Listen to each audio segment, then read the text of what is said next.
Hi. ಕ್ವಿಕ್ಕಾಗಿ ಅವಲಕ್ಕಿ ಉಪ್ಪಿಟ್ಟು ಹೇಗೆ ಮಾಡೋದಂತ ನೋಡೋಣ. ನಾಟ್ ಓನ್ಲಿ ಕ್ವಿಕ್, ಟೇಸ್ಟಿಯಾಗಿ ಕೂಡ ಹೇಗೆ ಮಾಡೋದಂತ ನೋಡೋಣ. ಓಕೆನಾ. ಸೊ ಫಸ್ಟ್ಲಿ ಅವಲಕ್ಕಿ ಉಪ್ಪಿಟ್ಟು ಸ್ಟಾರ್ಟ್ ಮಾಡೋಕ್ಕೆ ಮುಂಚೆ ಒಂದು 2-3 ಸಲ ಅವಲಕ್ಕಿನ ಚೆನ್ನಾಗಿ ತೊಳ್ಕೊಳ್ಳಿ. ಚೆನ್ನಾಗಿ ತೊಳೆದು ಒಂದು 2 to 3 ಮಿನಿಟ್ಸ್ ನೆನೆಸೋಕ್ಕಿಟ್ಟು ಮೆತ್ತಗಾಗಿದೆಯಾ ನೋಡ್ಕೊಳ್ಳಿ. ಅಕ್ಕಿ ಥರ ಹಾಕೊಂಬಿಡಿ. ಮೆತ್ತಗಾದ್ಮೇಲೆ ಸೋರಕ್ಕಿಟ್ಕೊಳ್ಳಿ.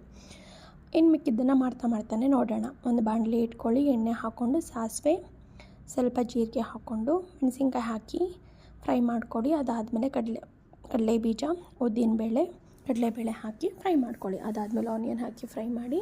ಈ ಆನಿಯನ್ ಫ್ರೈ ಆಗೋ ಟೈಮಲ್ಲಿ ಟೊಮ್ಯಾಟೊ ಎಲ್ಲ ಕಟ್ ಮಾಡಿ. ನಿಮಗೆ ನಿಧಾನಕ್ಕೆ ಸ್ಲೋ ಆಗಿ ಡೀಟೇಲಾಗಿ ವಿಡಿಯೋ ಬೇಕಂದರೆ ನಾನು ಯೂಟ್ಯೂಬ್ ವೀಡಿಯೋಸ್ ಕೆಳಗಡೆ ಅಪ್ಲೋಡ್ ಮಾಡಿರ್ತೀನಿ, ಚೆಕ್ ಮಾಡಿ. ಓಕೆನಾ. ಯಾರೆಲ್ಲ ಬಿಗಿನರ್ಸ್ ಇದ್ದೀರಾ ಅವರು you can check my videos. ಇದು ನಾನು ಜಸ್ಟ್ ಕ್ವಿಕ್ಕಾಗಿ ಹೇಳ್ತಿದ್ದೀನಿ. ಕರಿಬೇವು ಹಾಕ್ಕೊಳ್ಳಿ. ಕರಿಬೇವು ಹಾಕ್ಕೊಂಡ್ಮೇಲೆ ಟೊಮ್ಯಾಟೊ, ಉಪ್ಪು ಮತ್ತು ಅರಿಶಿನ ಹಾಕಿ ಚೆನ್ನಾಗಿ ಫ್ರೈ ಮಾಡ್ಕೊಳ್ಳಿ. ನಾನಿಲ್ಲಿ ಟೊಮ್ಯಾಟೊ ಮೆತ್ತಗಾಗೋವರೆಗೂ ಚೆನ್ನಾಗಿ ಫ್ರೈ ಮಾಡ್ಕೊತೀನಿ. ಓಕೆ. ಈ ಟೈಮಲ್ಲಿ ನೀವು ಅವಲಕ್ಕಿ ಎಲ್ಲ ನೆನೆಸಿಟ್ಕೊಂಡಿರ್ತೀರಲ್ವ, ಅದನ್ನು ನೋಡ್ಕೊಳ್ಳಿ. ಇನ್ನು ಮತ್ತೆ ಹಾಕೋದೇನಿಲ್ಲ, ಇಲ್ಲಿ ಅವಲಕ್ಕಿ ಹಾಕ್ಕೋಬೇಕು. ಬೇಕಿದ್ದರೆ ಯಾರೆಲ್ಲ ಹೆಲ್ದಿಯಾಗಿ ತಿನ್ಬೇಕಂತೀರ ಅವ್ರು ವೆಜಿಟೇಬಲ್ಸ್ ಕೂಡ ಆ್ಯಡ್ ಮಾಡ್ಕೊಬೋದು. ಓಕೆನಾ.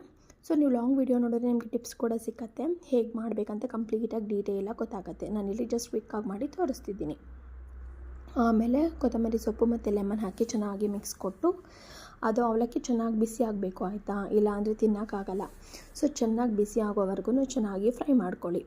ಚೆನ್ನಾಗಿ ಫ್ರೈ ಆದಮೇಲೆ ಜಸ್ಟ್ ಬೀಜ ಬಿದ್ದೋಗಿದ್ದದನ್ನು ತೆಗಿತಿದ್ದೀನಿ. ಅದು ಇಲ್ಲಾಂದರೆ ಹಸಿ ಇರಬೇಕಿದ್ರೆ ಒಬ್ಬೊಬ್ಬರು ಜಸ್ಟ್ ಗೊಜ್ಜು ಮಾಡಿ ಹಸಿ ಅವಲಕ್ಕಿನ ಕಲಿಸ್ಕೊತಾರೆ, ಚೆನ್ನಾಗಿರಲ್ಲ. ಈ ಥರ ಚೆನ್ನಾಗಿ ಫ್ರೈ ಮಾಡ್ಕೊಬೇಕು. ಚೆನ್ನಾಗಿ ಫ್ರೈ ಎಲ್ಲ ಆದಮೇಲೆ ನೀವು ಯಾರೆಲ್ಲ ಬ್ಯಾಚುಲರ್ಸ್ ಇದ್ದೀರಾ, ಬಿಗಿನರ್ಸ್ ಇದ್ದೀರಾ, ಬ್ಯುಸಿ ಇದ್ದೀರಾ, 5-10 ಮಿನಿಟ್ಸಲ್ಲಿ ಬ್ರೇಕ್ಫಾಸ್ಟ್ ಬೇಕಂದರೆ definitely you can try this recipe. ಓಕೆನಾ. ತುಂಬ ಈಸಿ, ಕ್ವಿಕ್ ಆ್ಯಂಡ್ ಟೇಸ್ಟಿಯಾಗಿ ಕೂಡ ಇರುತ್ತೆ. ಒಂದು ಸಲ ಚೆಕ್ ಮಾಡಿ ಮತ್ತು ಹೇಗೆ ಬಂತು ಅಂತ ಕಮೆಂಟ್ ಬಾಕ್ಸಲ್ಲಿ ತಿಳಿಸಿ.